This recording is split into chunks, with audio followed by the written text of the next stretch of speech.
Everyone, today we're gonna be watching TikTok story times. Turn up, turn up, turn up. So don't forget to like and comment and watch along. Let's go.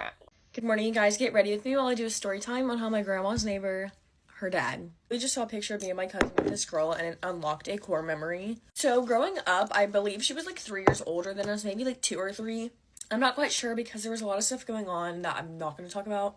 But I know the living situation. She lived at my grandma's friends. So I think it like technically was like her adoptive mom or like adoptive grandma or something. Anyways, I always remember growing up with this girl and we would just like always hang out and do stuff. And I think like one day when she was like 13 or 14, that means me and my cousin were like 9.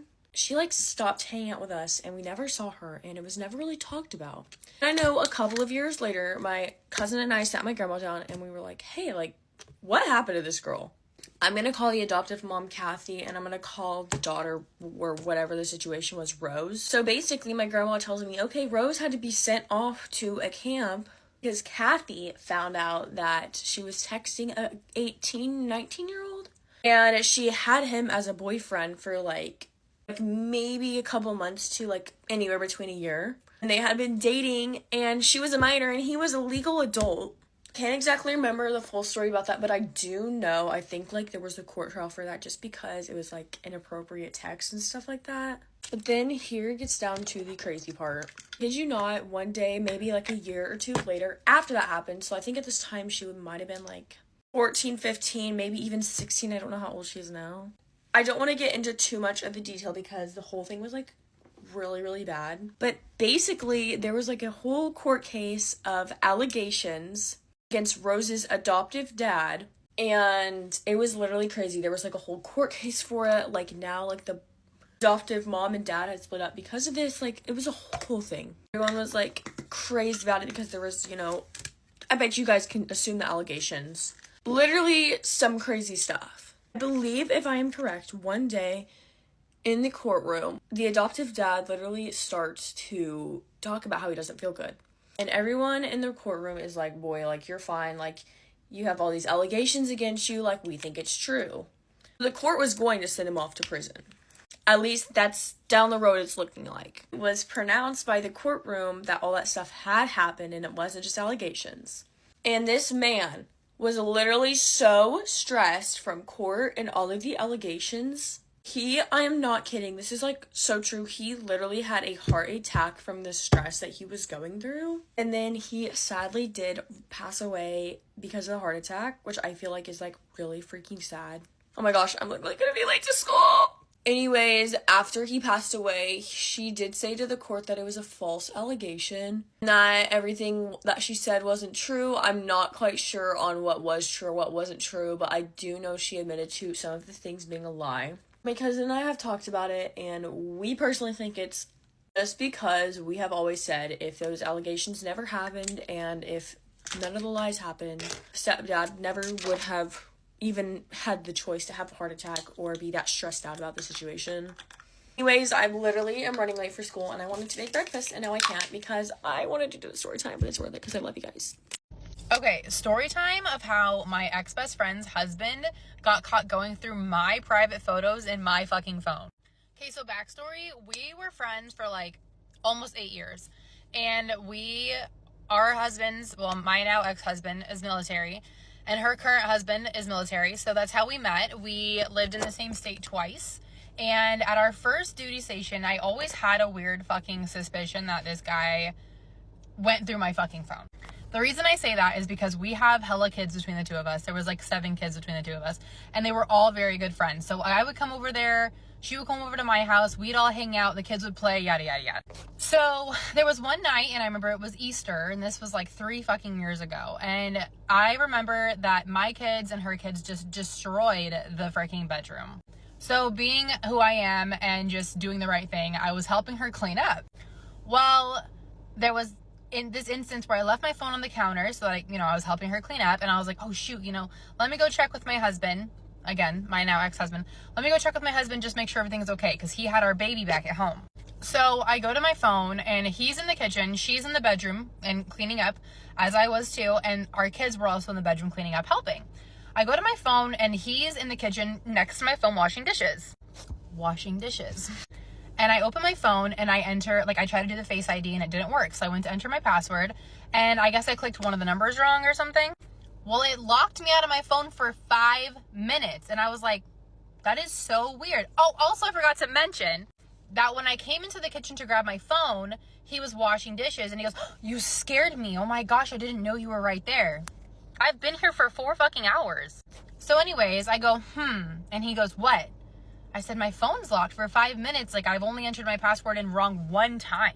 He goes, yeah, that's really, really weird. Yeah, I don't know. Sometimes my phone does that. Sure it does. So whatever, I let it go. Then there's another instance on his birthday. And we, like, threw him a little birthday party. Everybody came. And we were going to go to a scary haunted house. Because at this point, it's October. And I took a video of his wife smashing cake in his face and it was funny. Everybody was laughing. It was cute. Well, he asks me, hey, can I see that video? I want to send it to myself. I tell him I already sent it in our group chat because back then we had a group chat, the 4 of us, my ex, my best friend at the time, her husband, and me. So he's like, well, I just want to see it. Like, could I go show my brother? He's in the spare bedroom. Can I go show it to him? I'm like, sure, if I can guess. Again, I'm cleaning up dishes from his birthday celebration, so weirdo. So I give him my phone and he leaves and he goes and shows his brother the video.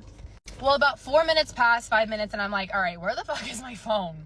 So I go in his room and he's sitting in the dark on his bed with my phone in his hand and his phone in the other.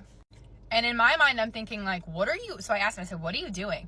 Oh, I didn't get the video, so I was going to send it to myself. Buddy, you're probably fucking airdropping pictures, you weirdo. So at this point, I'm like, yo, this is weird, okay? So I tell my ex-husband, he's like, yeah, no, like, I'm not about that life. I'm gonna let you talk to his wife, or I'm gonna talk to him my damn self. So I'm like, okay, I'll talk to her, okay, fine. I talk to her, I'm like, listen, there's been a few instances now where I'm starting to believe that this is what's going on. She laughs in my face and tells me, I think you're beautiful, but you're just not his type, so that's definitely not what's happening here. I'm like, okay, that was weird. So I take some space, whatever. Maybe I am going crazy, right? I just start gaslighting myself because she was like pro gaslighter. Still is to this day. And so I let it go, whatever. We moved to a different state. They also moved to the same state. So months have passed by this point, maybe even a year. And, my ex-husband still doesn't really like him, doesn't really trust him. But she's still my best friend. Our kids are all still best friends. So it's just kind of like he's trying to be there for me and just be like, you know what? It's cool. We're all good. Well, then my ex-husband, I throw him a birthday party in January. And this is January of 2022. I lied, 2023. Anyways, I throw him this birthday party. And at this point, it's a brand new house. We have a playroom. There's a ton of space for everybody and their kids. We're all sitting in the playroom. And kids are playing. Her and I are on the floor speaking about, whatever, just who cares. He's in the kitchen, and as is my phone. Well, also, we have a security system in our kitchen that overlooks the whole downstairs. So my ex-husband gets up to start washing the dishes and just to start cleaning up, the party. It was coming to an end. He walks into the kitchen to find this man standing over my phone, looking at a picture of myself in a bra and underwear. Mind you, I had been in the playroom at this point for about 45 minutes, so my phone was not near me, nor have I unlocked it, nor have I even seen it. My ex-husband goes, what the hell are you doing? He startles, her phone was unlocked and I was just gonna lock it for her because I figured she doesn't want anybody seeing this photo. My husband looks and goes, that's in her private photo album. How did you get a hold of that? I have no idea. It was like this already. It was open. Bitch, no the fuck it wasn't. My ex-husband takes him in the garage and says, I'm going to give you one more chance to tell me the truth. He swears on his kids' lives that he was not going through my phone. How would I get into her phone? I don't know how to get into her phone. So my ex-husband and I come together. He tells me about this later that night. I'm mortified because I'm like, I fucking knew it. I literally knew it. Why are you still doing this? It has been a year and some change and you're still being stupid. You already got caught up. You know you got caught up and you got away with it. Why are you playing with your life? So anyways, my ex-husband and I come up with a way to conspire this entire plan. And my ex-husband, whatever, he goes on the camera and he's like, yep, here he is unlocking your phone. I knew it. So my ex-husband tells him, listen, the next day he audio records the whole conversation. My ex and I I are still very good friends, so I am like, we love this shit. We talk about it all the time. So anyways, he goes on the camera and he sees, you know, him unlocking my phone. He audio records the whole conversation of him finally admitting, yes, I did go through her phone. Okay, what the fuck is your problem? Why are you looking at my wife's photos in bra and underwear, naked? Like, what is wrong with you? Tells him that he has a problem and he just doesn't know how to help himself. And still denies that he ever went through my phone the other time that I literally know he went through my phone. Anywho, I give him an ultimatum. He comes over later that day and he's like, I'm so sorry. Please help me save my marriage. Please don't tell her. I said, hell nah. You're gonna tell her or I'm gonna tell her. I said, that is supposed to be my best friend. I would never keep something like that from anyone, anybody, but especially not my best friend who does so much for you and your children. Hell no. He cries, gets on his physical knees. I'm laughing at him. Get your ass up. Get your ass up. Anyway, he calls her over and asks if he could speak to her and says that we need to speak to her. I felt really bad putting her in that position, but I also really wanted to make sure that he was not going to lie. So yeah, she comes over and they start speaking full-blown Spanish because he's lying to her in Spanish, forgetting that my ex-husband is bilingual because his dad is from Guadalajara. Me, I don't know any Spanish, so I'm sitting there like needing a goddamn translator. Thank God my ex was like, no, you're lying. Tell her the truth. Tell me why this girl goes off on me and my ex-husband. What the hell? Walks out, slamming our door. Asked him in Spanish, do you want me or her? He goes, I want you. She goes, then walk out of this house and don't look back. I have the whole thing on recording, so we Gucci. I have receipts if y'all want them. Anywho's nurse, this was the downfall of our friendship. She asked him why he looked at pictures of me in my bra and underwear. Oh, and also I forgot to ask, and I forgot to include, I asked him, how the fuck did you get into my hidden photos? Because that is a Face ID or you have to have the password. He admitted to me that he studied me putting in my passcode for weeks before he finally was able to unlock my phone. You're fucking sick and twisted. Anywho, yeah, so if your man goes through bitches' phones, and by bitches I mean your friends, leave that man. Story time about how me and my friends took a trip to Atlanta and had to come back home the same day. So I guess Miami ain't the only place that's ruining friendships, but let's get into it. So Michaela went on to say that back in 2021, her friend wanted to go to Atlanta for her 21st birthday. It was supposed to be Michaela, Michaela's friend, and Michaela's friend's little sister. They were planning on getting a rental car and an Airbnb, but then Michaela went on to say that something happened to where none of them could put either in their name, and so the friend's older cousin, who was in her 30s, offered to put everything in her name as long as she could also go on the trip. So Michaela, her friend's little sister, and the friend's older cousin are all on the phone talking about the trip one day when all of a sudden the older cousin starts talking about, oh, when we get out there, we're not doing all that drunk shit, so on and so forth. Michaela said it was at that point she realized that this might be an issue because that's exactly what her and her friends were planning on going out there to do. I think the exact word she used was, what makes you think a bunch of 21-year-olds aren't going to go out and get drunk? Michaela lets it go, time passes, and then everybody starts paying for their portion of the trip. The day of the trip comes, and then Michaela goes on to say that her money didn't post on her card like it was supposed to, and it wasn't going to post until the next day. Michaela claims that she had paid for her part of everything at that point except for the rental and the Airbnb, the two most important parts. The older cousin ends up telling Michaela that she'll just pay for everything on her card and she can just pay her back whenever her money posts. So they're headed to the airport. It's 56 minutes away from where Michaela lives, and Michaela said that the older cousin was taking her slow, sweet time getting them to the airport. You see, because Michaela, the friend, and the friend's little sister were flying Delta, but the older cousin was flying Spirit. And the older cousin's flight had been delayed, and so Michaela felt as though the older cousin was moving slow, trying to purposely make them miss their flights so she didn't have to stay at the airport by herself. They finally make it to the airport. They try to rush and make it to their flight, but they end up being too late and they miss it. That's when they decide to go to McDonald's while waiting for the next flight to arrive, but then they end up getting into it with one of the McDonald's workers. So at this point, the friend's little sister says that she's just going to have somebody come and pick her up because at this point, she's having a bad feeling about the trip. But they eventually convince the little sister to stay, and then the new flight arrives. Now at this point, the older cousin's flight had already left, so she made it to Atlanta before anybody else. Michaela's assuming that since the older cousin's going to get there first, she's going to go ahead and get the rental, she's going to go ahead and get the Airbnb, so on and so forth. So their flight lands, the older cousin hasn't done shit. So they go get the rental, they finally make it to the Airbnb. They can't figure out how to get inside of the Airbnb at first, but they finally make it inside, they get their bags in, they finally start to settle down. town. Michaela says that her and her friends at this point are annoyed because they're tired and they're hungry. And then the cousin comes in the house and she ends up picking the biggest room, and she says it's because she's the oldest, but Michaela said that she felt as though the birthday girl should get the biggest room. Michaela gets annoyed. She ends up going into the room that she's staying in. She closes the door, but then she says that she hears the older cousin start talking shit about her. So Michaela walks out the bedroom into the hallway, and this is when Michaela drops the bomb on us that she's actually currently 15 weeks pregnant during this story time. She's like, who the F are you talking to? The cousin goes off and starts screaming like, I'm talking to you. You're walking around here with an attitude. You're slamming doors, so on and so forth.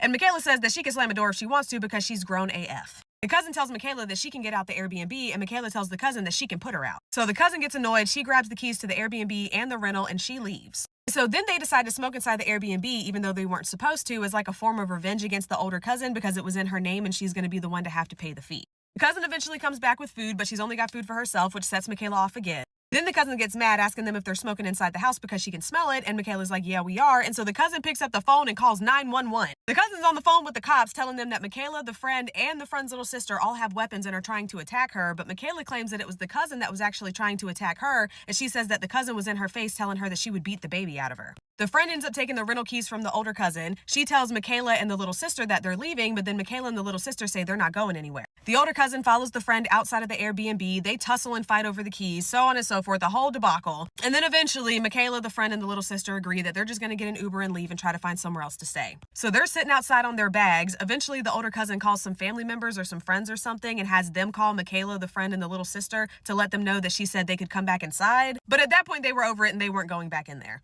They eventually go to a Red Roof Inn and say that they're going to try to enjoy the rest of their trip, but they eventually decide to just go home because they feel as though the trip's been ruined because everything that they had originally planned to do, they couldn't do anymore. So they get in an Uber to head to the airport. Michaela says that she's scared of getting kidnapped, so she turns her GPS on to make sure that the driver's going in the right direction, but then she notices that he turns down this dark road. Michaela starts arguing with the driver. The driver claims that he's just taking a shortcut. Michaela says, well, the GPS is telling me that you're supposed to be going in a different direction. She ends up threatening to choke the man. He threatens to put them out the car. They're going back and forth, but then he eventually gets them to the airport and he drops them off. They end up having to sleep on their bags inside of the airport overnight. Now, Michaela's money finally posts, and instead of paying the cousin back for her portion of the rental in the Airbnb, she instead uses that money to book a ticket home. So during the flight home, Michaela decided that she wanted revenge against the cousin for threatening to beat the baby out of her, so Michaela, the friend, and the little sister all come up with a plan. So the flight lands back home. Michaela, the friend, and the little sister go and find the older cousin's car in the parking garage. Pop her tires, pour orange juice in her gas tank, kick in her dashboard, break her rearview mirrors, so on and so forth. A friend that they had called to pick them up from the airport was there, so when they got done with the vandalism, they got in that friend's car and they all left. So the cousin eventually makes it back home. She sees that her car is messed up, and Michaela says that the cousin was like hysterical and crying and super upset, but Michaela didn't feel bad because she felt as though that's what she deserved. And then she went on to make a follow-up video because people were criticizing her for drinking and smoking while 15 weeks pregnant, and she went on to say that she actually wasn't drinking and smoking and she can't even stand the smell of alcohol, and when she said we were going to smoke and drink, she didn't really mean we. And then she made another follow-up video because people were criticizing her for going on a trip when her money hadn't even posted yet, and she went on to say that her friend, nor the friend's little sister had any of their money until the day of the trip, and the only reason hers didn't post until the next day was because she didn't certify early enough or something. I don't know what that means. She said it was during the pandemic when they were all on unemployment and she certified late, and so her money didn't post until the day after, but she was not the only one who didn't have the money until the day of the trip. But that's the breakdown, you guys. Love you. Bye. Story time on how one of my memory care residents confessed to murder. Buckle your seatbelt. Okay, so I'm taking care of this lady. She has super advanced dementia, so she can't read. Look, let me back up a little bit. This lady, she would have to have plastic utensils because when she would get upset, she would like try to stab her neighbor, right? So we had to give her plastic utensils. We had to separate her. Not separate, but she had a good amount of distance from everybody at the dining room table. Fast forward. She's sitting there. She can't read, advanced dementia, but she would like to look through the newspaper and like look at the picture, right? It made her feel comfy. So she's doing her morning routine. I'm sitting next to her on the couch and she's looking through her paper. And there's a big picture of this guy and an article about him. And she goes, "You see this guy? I killed him." Apparently, it was her best friend's husband, and he cheated on her best friend, like a habitual cheater. They found out her best friend was crushed. They came up with a plan to kill this guy, right? So I don't remember all the details, but they stabbed him and they ditched the murder weapon. And for so long, she was scared that they were going to get arrested, but they never got caught. I read this article and it's talking about this unsolved case and this horrible stabbing of this guy. all these things. They never caught the person. Babe, you know your name on a good day. And you, of course you remember that. That was traumatic in your life. Of course I had to tell my coworkers. Because did you know we have a murderer on our hands? And the dots all aligned. The dots all aligned. That's why you gotta have plastic utensils, babe. It's in your DNA. That's traumatic. That's traumatic. Want to hear the craziest fetish that I've encountered while working in the ER as a nurse? Trigger warning. If you're sensitive at all to anything, just keep scrolling, because this is a very weird fetish. But we have those people out of here, and I have the people that I can tell any of my ER stories and they won't be fazed by it. I don't think you guys are ready. Okay, this guy, and he did it often, like he was known for it, that he would come into the ER with abdominal pain after eating Barbie heads. Yes, you heard me correctly. He would eat the Barbie heads, and of course they would make his belly hurt, so he'd come to the ER. But the fetish, the whole reason he would eat the Barbie heads is because he liked to watch himself poop them out. I'm just gonna let that fester for a minute and you think about that. I want you to picture the x-rays that we would get of this guy's belly. These Barbie heads with their ponytails and their curls just staring at you through the x-ray. Living the dream. I slept with a heated blanket every single night, including in the summer. My dad used to tell me, do not do that, you're gonna start a fire. And I was like, leave me alone. This is how I sleep. Mind your business. One morning I wake up, it smells like something's burning. I'm not wearing my contacts. I'm blind. I'm like, what's happening? I'm like, what's happening? What's happening? I look, right? I'm throwing my blanket off, my heated blanket off my bed, and there is a hole, black hole in my mattress. My sheets, my everything. Okay.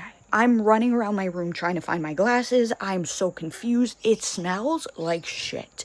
I'm opening the windows. I unplug the heated blanket. I'm looking at the mattress, and I'm like, there's absolutely no way. How? I'm not admitting to my father that he was right. Okay, there's a lot of things I will do that I will not. So I was like, I must go. I have to buy a new mattress, and I have to do it immediately. I was legitimately camped out outside of the store waiting for them to open. I was the first customer of the day, and probably the only customer. I look at all the mattresses. I find a mattress. I told him it was an emergency and I needed it immediately. He goes, you could get it tomorrow. I'm like, perfect. I come back home, dragging my mattress to the curb. Okay, I throw out all my sheets, everything. My dad wakes up. I'm like, okay, good, right? I got rid of the evidence. Dad's like, what's going on? I'm like, oh, I bought a new mattress. Like, this one's been hurting my back for a while. He goes, why does it smell like shit? What the fuck is that smell? It smells like something's burning. I'm like, I know, right? I had all the fucking windows open, and I sprayed everything I could not get rid of this. I could not come into my room without wanting to barf. And I was like, oh my, like, what am I gonna say, right? What am I gonna say? So I look my father in the eyes and I say, Dad, I'm gonna be honest, I sharded myself last night. And he looked me up and down and was like, stay away from me today. And you know what? I would rather my father think that I sharded myself at my big old age than know that he was right and that I almost burned our house down with a blanket.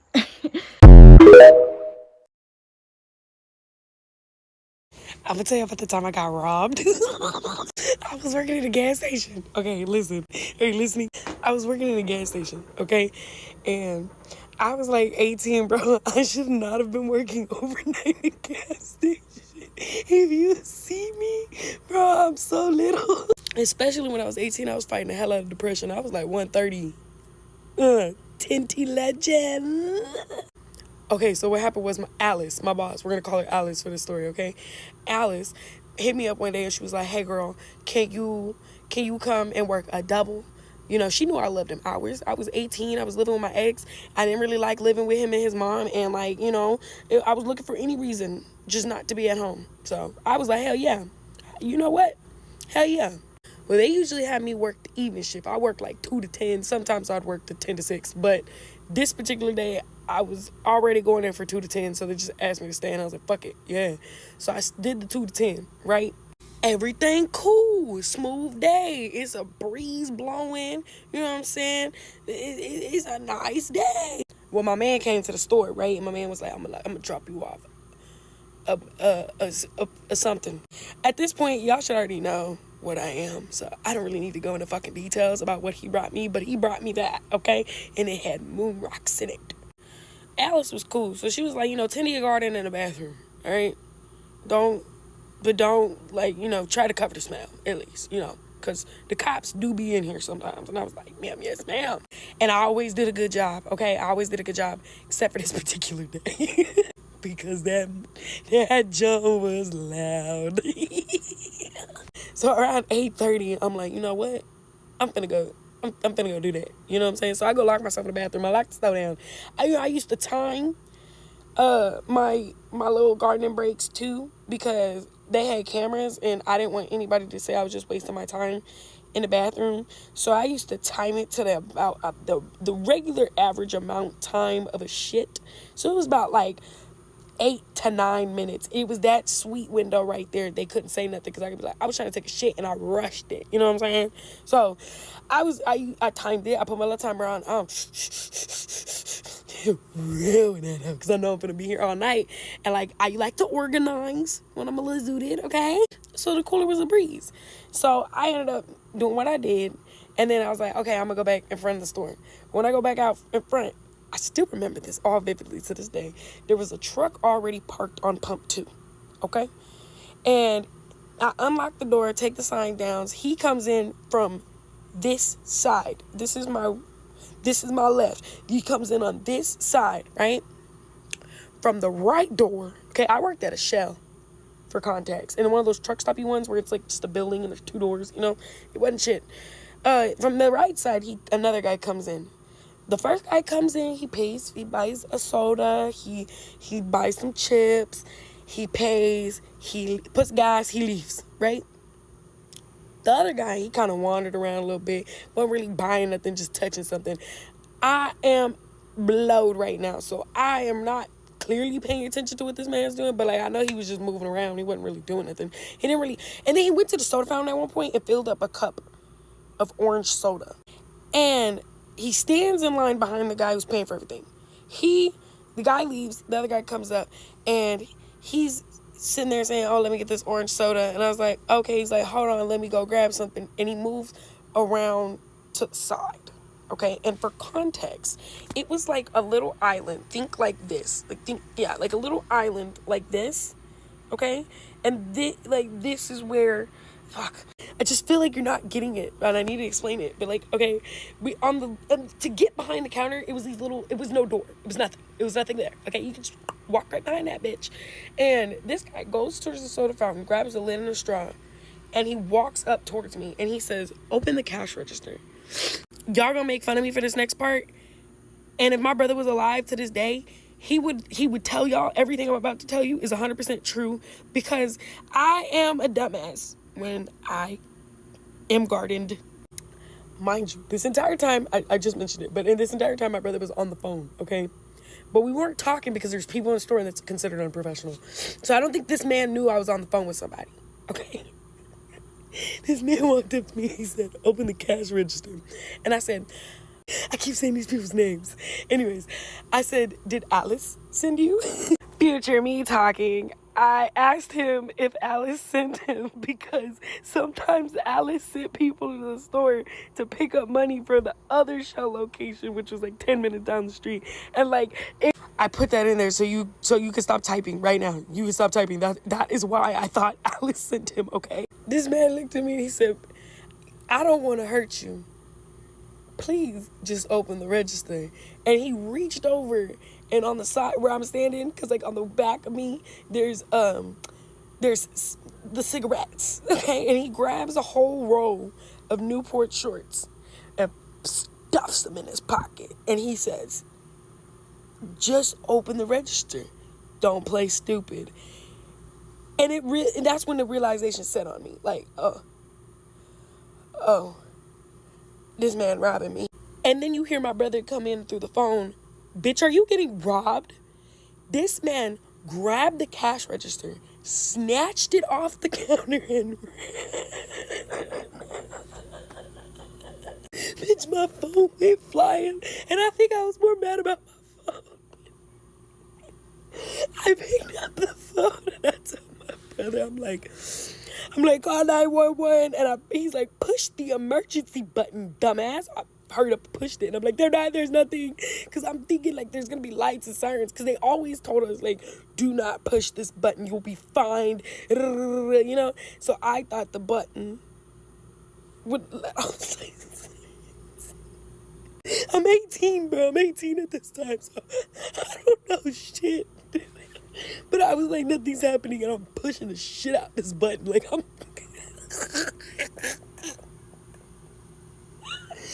This will always be one of my favorite stories. Because this is not the end of it either. So the cops, because I ended up calling the police because I was freaking out because the button wasn't doing nothing. So I called the police. I'm like, oh my God, I'm crying hysterical now because everything that just happened is now making sense in my mind. And I'm crying. I'm like, the guy just came in and robbed the place. And the button's not working. And they're like, yes, ma'am, the button's working. We have it right here on our screen. They're like, officers have been dispatched. And they're like, where did he go? And I'm like, across the freeway. They get there. I'm outside smoking a cigarette, hysterical. I didn't call my man, too. I'm calling my man. Babe, they robbed the store. My man's like, I'm on my way. So my man pulls up. The cops get there. And they're like, can we go inside so we can see the footage? Now, mind you, where the camera, the computer to see the cameras is right next to the bathroom where I've been guarding. This was not funny at the time. I was shitting bricks because it didn't click in my head until we walked into the store because the whole fucking store smelled like it was moon rocks. The cops are sitting there awkwardly watching the video of this man robbing the store. These cops are just awkwardly watching this video and they smell it. Boom, my manager shows up. She smells it. Me and her looking at each other like this. I thought I was cooked. I really thought I was gonna go to jail. I don't know why. I just thought like, but she didn't fire me for that. Actually, I got a raise because of that experience. I got a raise for that. And then they didn't even let me finish my shift because I was like, they were like, so we're gonna send you home. And I was like, why? Like, I could just lock the store and work from the window. Like, it's not that serious. And they were like, no, we're gonna have to send you home. And I was like, okay. I did not want to go home.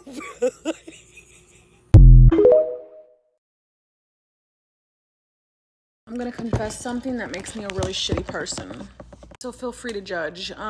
Anyway, when I purchased something from... I'm sorry, this story isn't about me. This is about my friend. I'm gonna tell this story my friend told me. So my friend, girl, she be going on fucking Amazon and she orders like, I don't know, say a pool vacuum. Okay, so she'll order a pool vacuum and then like a year or two later when that fucking pool vacuum breaks, she'll order another pool vacuum. Listen to this. She'll order the same pool vacuum again, okay? And then what she does is in a couple days, she fucking returns it. She refunds it. She fucking refunds it, says that it's broken, and she puts her old broken pool cleaner and returns that and then keeps the good one that works. Isn't that fucked up? Hold on. Because my friend told me this is what the fuck she be doing when she does like big purchases or like buys big things on Amazon. Isn't that like fucked up? Like, I don't mean to be judging like that, but like she's, I don't know, let's just say she might not be my friend too much longer because she's a thief. But yeah, sometimes she does that with like some Amazon purchases. So years ago when I was in jail, now I had a 20-year meth addiction. Okay, so let me just start off with that. And anyway, I found myself in jail yet again. And I'm telling you, it was awful because it was my oldest son's birthday. All right. And I'm trying my best to be a good mama, but I'm not doing that great of a job. And anyway, so I'm in there detoxing. The whole pod smelled like everybody's on their period and wet dog. It's a bunch of white folks in there. But anyway, so I'm there and I'm feeling terrible, and I realize like, hey, I need to call my son. It's his birthday. I got to call him. So he gets that. You have received a call from someone at the Union County Jail. And anyway, so my little boy enters and I'm talking to him. Well, there's this girl in the background on her top bunk, and she's just flapping that yap, and I couldn't take it anymore because it's echoing, and to me she sounded a little bit like a magpie, and it's irking my nerves. Plus, I said I'm detoxing. I'm like, I'm not my best version of myself. So anyway, so I just let her know, in a good Christian way, I need you, like, this is what you're doing, and this is what I need you to do. I'm just trying to give her a heads up, because my dad was a preacher. I was raised right. I don't know, I fell off. But anyway, so she's flapping that yap. I asked her to be quiet. I'm trying to talk to my son. Then she hollers out, why don't you make me be quiet? And I was like, listen, if I have to come over there, listen, I'm going to shut you up. That was my warning. That was a Christian thing to do. And I'll be doggone if she's like, meh. She called me the B word and said, why don't you come make me shut up? And my son said all he remembered is hearing that phone hit the wall. And doop, doop, because it was the phone, the stool that you sit down and eat the table, another stool, and her bed. And doop, doop, doop, doop, boop. And then he just heard. Anyway, and what it was I outweighed her by a good 30 pounds at least. And I had no intention. I didn't know ahead of time what I was going to do to shut her up. I just knew I said what I said. So I got to do what I said I was going to do, or I'm going to look like a liar and stupid. So I just put her in a headlock. I did. I just started like telling her, like, I asked you nicely. I was trying to be, kind about this. I asked you to shut up. And about that time, after a little while, this one girl come up. She said, girl, come on, get up off of her. She turning purple. And I was like, okay. And then she's like, I can't believe you did that. I was like, I said what I was going to do. Anyway, I got back on the phone. I was like, hey, sorry about that, baby. I love you. Listen, happy birthday. Look, mama call you back. We got some, stuff's popping off in here. Anyway, I hung up the phone, and this girl goes and gets on the speaker to the sheriff's deputy. She's like, she tried to choke me. You know, get in here. And about that time, here comes all the sheriff's deputies coming over to our little pod to open up the cell door. And they're like, was it you? And I was like, it was, but I didn't want to do that. They're like, come in here with us. And I was like, is this going to give me jail time? They're like, who'd you choke? And I said the girl's name, and they're like, oh, no, we can't, she's been in here. She's a frequent flyer in here. Like, she gets on everybody's nerves. You did us a favor. We're going to put you over here in this other pod. So they open up the door, and I walk in, and I'm the only white girl. But you know what I smelled? Bleach. The cleanest cell I've ever been in my life. Like, you could have ate a mystery meat sandwich off the floor by the toilet. It was so clean. And I just said, hey, y'all. Hey, I'm going to be staying with y'all for a little bit. And they're like, they wasn't too sure about me at first. Anyway, it wasn't long, and we started getting along. And about 2 days later, I come down with something. I'm talking about my entire body felt like somebody had beat me with bats. The pain from head to toe, the fever that I was running. And I was like, oh, my God. And the girls would be like, hey, Angela, you good? And I said, I'm not. I think one of y'all done give me sickle cell. And she called me the B word. She said, ain't nobody gave you sickle cell. I was like, I've never felt, I don't know what this feeling is, but I'm dying. Anyway, I probably ended up calling my mom and got, because she's got Jesus on the main line. And my mama called and she started praying for me. And I ended up feeling better. And anyway, if you have the choice to be in a jail cell with white girls or black girls, choose the black girls every time. Because they clean. They're going to take care of you. White girls smell like wet dogs. Hey, I love you. Bye.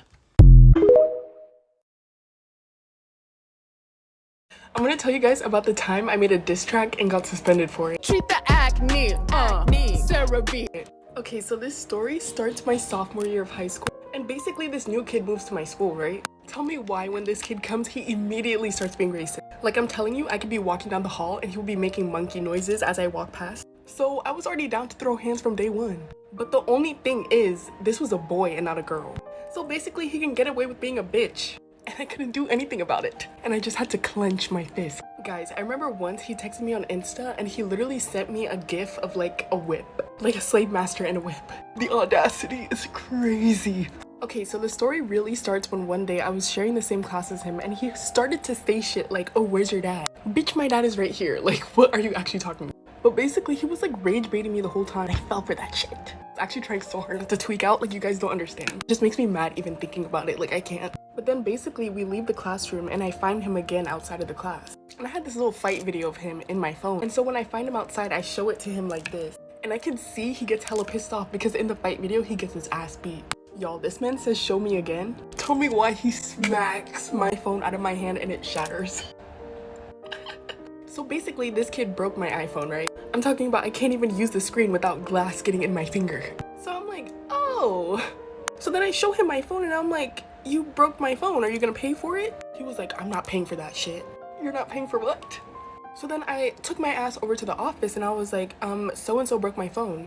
Guys, tell me why the office literally does nothing about it. I end up calling my parents and then my parents are mad at me telling me that I started it. I was actually so flabbergasted. I was like, this cannot be happening because why is nothing being done about this? So then as a little joke, like one day in class, I started to write a song. One thing about this guy was that he had like really bad acne. So I named the song Sarah V. Guys, I'm telling you, this was a whole production. Like I would film a music video at school and like record at the same time. And like I was promoting the song like in all my classes, like on the whiteboard, like I would write like, oh, Sarah V coming this Friday. So finally it gets to the day when I drop the song, right? Tell me why I'm immediately escorted to the office. And I'm walking past and I see my mom sitting there. And I could hear her like watching the music video like in the office. And so basically like they tell me like, oh, this is cyberbullying, like you can't do this. But what about when he broke my phone? Where was all this energy then? Like, guys, as I'm still in the office, like I can hear this man outside and someone tells me, oh, his dad is outside. And I can hear his dad basically being like, where's that bitch? Where's that bitch? Guys, I was literally like 15 or 16. Basically, I had him and his family hella heated, okay? That's how you know I did a good job, like. And so basically they tell me I'm gonna get suspended for 3 days. The way the song wasn't even that serious and it was just funny, it was so like unnecessary. Guys, and the funniest part out of all of this is that he went and got a dermatologist after I made that song. Okay, moral of the story, don't fuck with me or I will make a song about you. But anyways, that's the end of the video and as always, love you guys, bye. Story time when a lash client tried to humiliate me in front of everyone at her cafe. So basically I used to go to this cafe every single day. I do not go there anymore. And we became friendly. Like I would chat to her every morning. I'm one of those people that love to go to a local cafe and kind of become friends and they know my name and it's like the best. I can't explain it. It makes me so happy every morning going to a cafe where they're like, hi Rosie, we know your order. I just love that feeling. I don't know. I'm weird like that. I love to have a little chat, maybe too much and they gotta work. Rosie, shut up. But anyway. So I was going in, always chatting. She started coming to the gym at the time that I was going to. It was so nice, would always message. She ended up becoming my lash client. And things started to go downhill when she wasn't washing her lashes.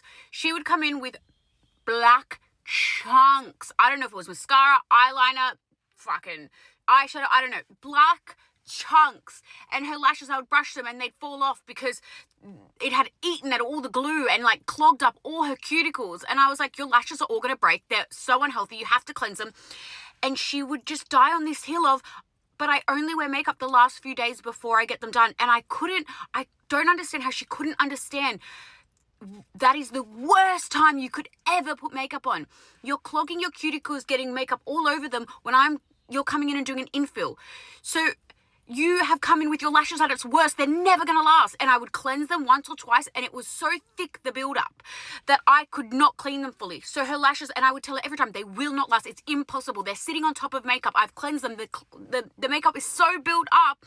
Your lash is going to break off. The cuticle's closed. And eventually, 5th, 6th time coming in, the attitude from her, because I was nice. I was like, babe, you really have to cleanse them. They're getting unhealthy. And I'm so nice that people don't realize that I see, like I grew up in housing, okay? I've been in, I'm not a fighter, trust me, but when I was younger, I've been fucking punched when I walked down the road. Like, I've been bashed and shit. I've been in fights, like, I cannot fight, by the way, okay? I couldn't fight when I was younger. I could probably fight more now, and I'll never get in a fight now because that is beneath me, but I just like to do self-defense. But basically, like, I grew up really rough. I have that side in me, okay? I have that. I see reality. I see your bullshit. I see what you're doing and how much you're taking advantage of my niceness. And people don't realize. They think when you're so kind, they can shit on you. When really, when you're so kind, it's because how humans should be to each other. And you've learned that in life. And the fact that you're taking the piss out of it really fucks with us crazy people. Really fucking fucks with us. So basically, she took the fucking piss. And then, like, she would just be so rude when I'd tell her to cleanse them. And it was just getting ridiculous. Then I would go into the cafe. She'd give me attitude. One day I went into the cafe. I was like, how are you? I missed you. I texted you. You didn't text back. Are you okay? Like, what's going on? That is how I talk, like a fucking baby to her, because she needed to be babied because she was a fucking bitch. Sorry, guys. She was so nasty. She just turned to this nasty cow. I can't even explain. And I was so nice. And she was like, oh, I've got stuff going on. And she walked off. She walked off the register and said, oh, I've got stuff going on. And her mother and brother worked there and saw. And after she said, I have to apologize. And she wrote like a chat GP thing. This is years ago. A chat GPT message like, I need to apologize for my behavior. Because her brother and mum were like, I'm so sorry. Like, because they were like, what the fuck? Like, what the fuck? I'm your lash lady. I'm like friendly. I message you to check in. Like, when she would be in a bad mood at her lashes, I would message her and say, are you okay? If you need anything, if you want to chat, fucking I'm here. I'm being a nice fucking bitch and you're being a fucking cunt. What is your fucking problem, bitch? Anyway, another time I went into the cafe and like she gave a hug to the other girls that she knew from the gym, and then I went to give her a hug and she's like, chill out. Like, and then my friend after, like, that came with me, she's like, what the fuck was that? Why was she so rude? People around me started seeing the attitude to me. Then another time we went to a cafe, and this was the last fucking straw. The last straw. Her cafe was full. She said to me, I said, oh, how are you, babe? You coming in for your info? She's like, no, I'm getting them removed. Mind you, she has a fucking booking with me. I'm like, what do you mean you're getting them removed? Like, and she's like, oh yeah, I'm going to my friend. I was like, when were you going to tell me you have a booking? Like, and also, I would take them off for you for free. I had, mind you, told her, I don't think she should have lash extensions. I do not want to take her money because they will not last, because the build-up of her makeup is so bad. I will not take your fucking money. I'm not a rip-off. I know how much money means to people since I grew up in fucking housing. I'll take them off for free for you.